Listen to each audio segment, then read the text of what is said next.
Alrighty, we got our 1600 back together here.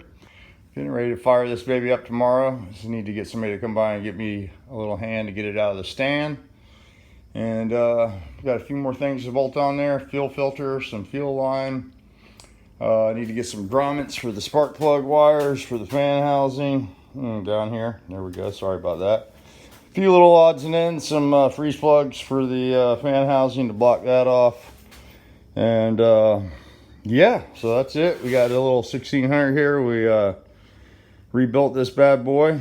Put new rods in it, new main bearings, cam bearings, rod bearings. Put a cam in it, new cam gear, new lifters, new oil pump. Valve job the heads. These are a different set of heads. The heads that were on it were cracked. Put new exhaust valves in there, new intake valves, new set of springs, retainers, hardened keepers. Set of cadrons, small cam, exhaust system. We upgraded the generator to an alternator. Put a new fuel pump on it, new fuel pump block, new fuel pump rod. Let's see what else got done to this. New belt, obviously, machined the flywheel, all new hardware on the engine, all new engine case nuts, sheet metal screws, everything's new. Painted all the sheet metal, sandblasted and painted the sheet metal.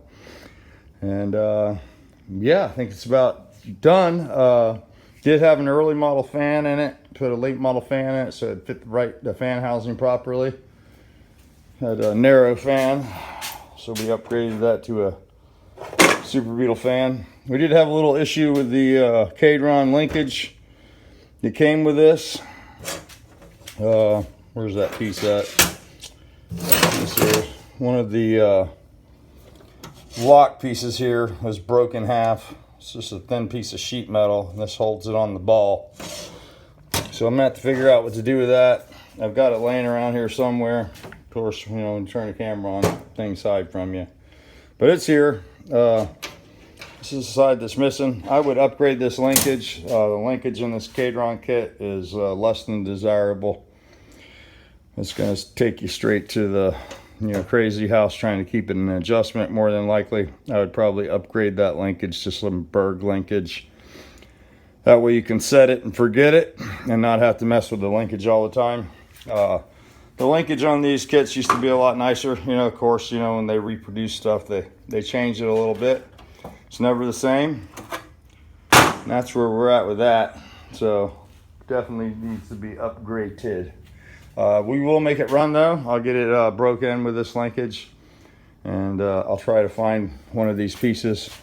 I don't know, we can call A&A, see if they have an extra one, empty. I'll check at Ace Hardware, all the normal places. That's where we're at with that. Other than that, just need to pick up a few like fuel filter, fuel line, just some basic things. Need a vacuum line for the balance tube on the carbs. The kit doesn't come with that. Comes with a fitting but no hose. This hose would probably be better for, the vacuum line than fuel line. I went ahead and used it because it came with a kit. I always try to upgrade the fuel line. A lot of people don't like to buy a carburetor kit and have to upgrade everything. I understand that.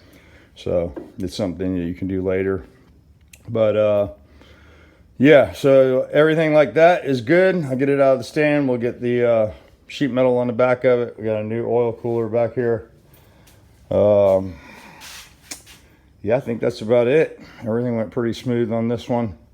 No major issues or anything other than, a couple little parts issues. But that's to be expected with today's parts. So that's where we're at. We did have a little challenge getting everything, of course. I always say it's better to buy an engine kit because it's sort of hard to run everything down nowadays and source everything out individually.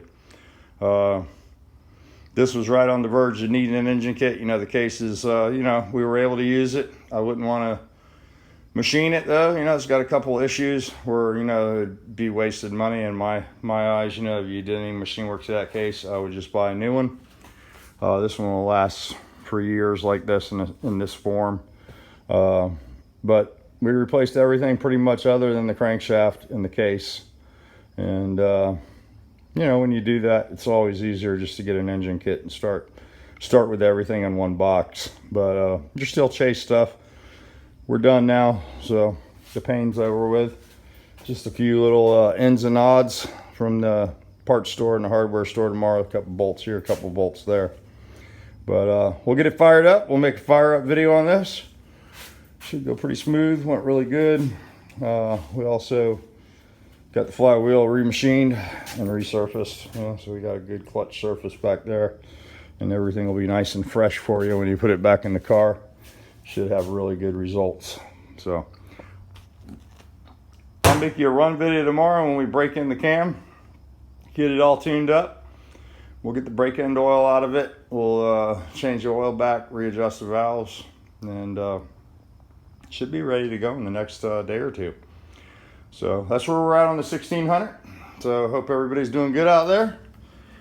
And we're gonna start the next one after this. We got another little motor to build. We'll get that build going as soon as this one clears the door. And hope everybody's doing good out there. Don't forget to get out in the garage and push that record button and make a video. YouTube's getting pretty lonely.